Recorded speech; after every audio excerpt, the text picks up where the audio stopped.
Chris Knox is well known for Not Given Lightly, a love song for his partner, but in his early days he hadn't been quite so nice.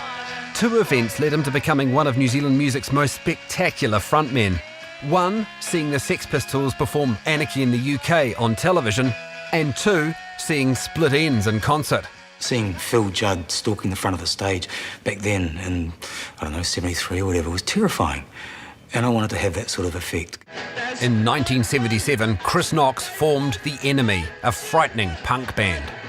The Enemy were fearsome. I didn't know what I'd stumble into.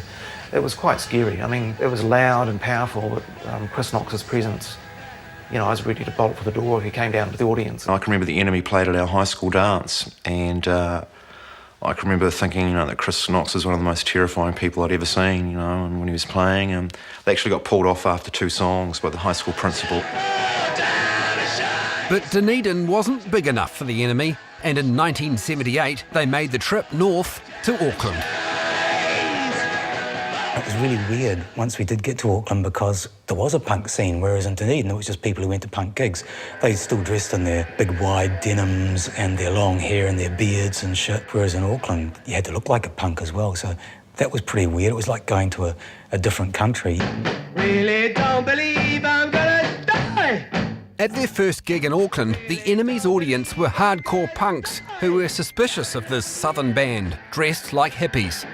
And there were all these boot boys there, and they were just looking at them and going, we're going to beat the crap out of you. Play your songs, and then we're going to destroy you afterwards. And 2/3 of the way through the set, Chris Knox got up and got a bottle out and slashed his arm. And these guys just looked at this band, and they were seriously impressed. As soon as I started slashing myself, the Auckland punks went, ooh, that's all right then, we can handle that. I just like to try and scare people back then, really, or weird them out.